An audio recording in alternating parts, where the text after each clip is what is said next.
And welcome back to EDH Deck Building. I am your host, Demo, and let's talk about what might be the most underrated card in the format. Might be. I'm just going to have a discussion sort of scenario here where I talk about a few different areas, and then we'll get to what I think might be the most underrated card in the format. I made a video recently talking about, what's your win con? How does your deck win? And I made the point, and I think fairly effectively, that most commander decks just win by combat damage. People ask all the time, what's the win con for your deck? Or what's the win con for this deck you made on your channel? Likely, the win con is just going to be commander damage or a combination of ways that deal damage to your opponents and reduce their life total to 0. The main one usually is combat damage. I just finished playing a game with my patrons, which is why I'm making this video. One guy was playing an Ajani Cat Tribal deck, which wins primarily by combat damage. The other guy was playing his Togo and Kamal deck, which won primarily by combat damage. Obviously, you want to be animating your lands and attacking with them. We had an Urza Chief Artificer deck, which, again, really powerful commander that a lot of people, in fact, think is really tough to beat. How does it win? Of course, it wins by combat damage. You're just attacking with your constructs or other artifact creatures. And then I was playing my AO deck, which, funny enough, does actually win by combat damage. And in fact, I very much won that game with combat damage. Got my Mirror Incubator out, exiled all the artifacts out of my library, made 19 mirrors, and swung with them to close out the game. And of course, I also can sacrifice my commander to put counters on all of them if I want to. Now, I'm bringing up this game for a particular reason. Obviously, all those 4 decks were winning primarily by combat damage, but also 2 things happened in the game which very much changed the output of the game. One player cast a Teferi's Protection, which of course protects your life total, and ended up saving them from a whole bunch of combat damage. And I ended up playing a Flare of Fortitude, which saved me from a whole bunch of combat damage. In fact, it saved me the game. I would have lost that game had I not cast Flare of Fortitude. So of course, I can make a case why Teferi's Protection and Flare of Fortitude are fantastic cards. And in fact, Teferi's Protection is so good, I've avoided playing it. Flare of Fortitude, I would say, is maybe a less good version of Teferi's Protection. I think that's fair to say. It's obviously extra good in that deck because I want to be sacrificing my commander. But those cards, really the only part of them that actually mattered in that particular game was the fact that they prevented combat damage. All the other stuff that they were doing really didn't matter a whole lot. The most important part of those cards in that particular scenario was the fact that they prevented combat damage. So, what is the most underrated card possibly in the commander format? That's right, it's that funny little 1 green mana card that prevents combat damage, also known as Fog. And of course, Fog is just one card. It's sort of the namesake card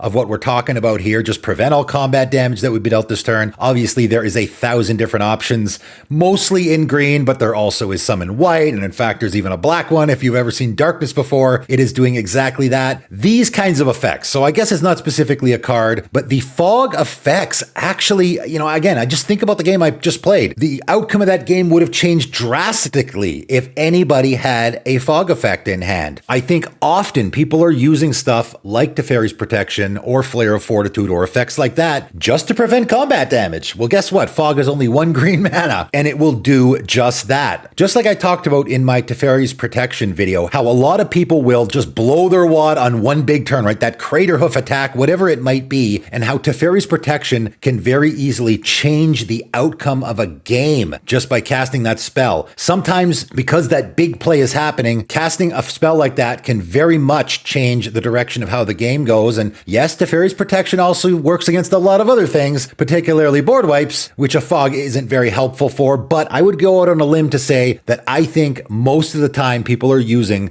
cards like that just to protect against combat damage, that big alpha strike, right? Again, the Crater Hoof Behemoth, stuff like that. And obviously in those situations, a Fog will work. How many times could you save your life with a Fog in a commander game? Happens to me all the time. All the time, I could, for just 1 green mana, be saving my life or at the very least, saving a whole bunch of my life in order to continue on with the game. And as we all know, especially towards the end of the game, life total is getting low. Again, people are closing out the game by just swinging with their creatures, and one simple play like this could completely change the outcome, just like it did with me in this game. I was as good as dead. He's attacking with all his big construct artifact creature tokens, and I cast Flare of Fortitude, not because I care about hexproof and all that stuff. All I cared about essentially was preventing combat damage. A fog would have done the exact same thing in that situation. And because I was able to prevent the combat damage on that turn, I untapped on my turn and swung with all my mirror tokens. And of course, if he would have had a fog in his hand,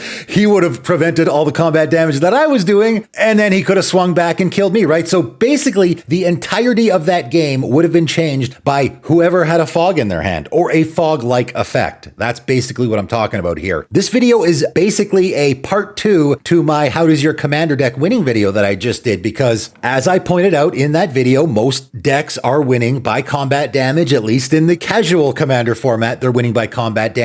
Some of the most popular commanders in the entire format, of course, are winning by combat damage, and fog effects can directly affect that. I mean, heck, even a Yuriko, right? There's a really powerful commander, and guess what? You do have to get in for combat damage in order to get that trigger off your commander. You know your opponent just tutored a Temple Trespass to the top of their library. They're getting in for the Alpha Strike with their commander, and then you can cast a fog to essentially prevent that from happening. So it's even more than just the combat damage that you are preventing, right? You're preventing combat triggers as well. Your opponent has a Coastal Piracy out. They got a Toski out. They're going to draw a ton of cards with all the creatures that are attacking you. You're also preventing combat triggers as well, which can be a huge blowout a lot of times for just 1 mana. So the most underrated card in the format maybe is a little bit hyperbolic, but I think fogs in general, of course, we do have lots of different options here, but preventing combat damage I think is super underrated in the format for a multitude of reasons, but mostly because I think the majority of commander decks win through combat damage, and often they will do it in that big splashy play where they just want to run over everybody. So maybe you guys should start considering putting more fog effects in your deck, and I know there's other people out there that have been advocating this for a while, so I'm not alone on this. You guys let me know if you are one of those people that have already been advocating for fogs and you're big fans of them. You put them in your commander decks. It can be an absolute game changer sometimes, in my opinion. You guys let me know in the comments below what you think. That is it for today, though, and thanks for tuning in.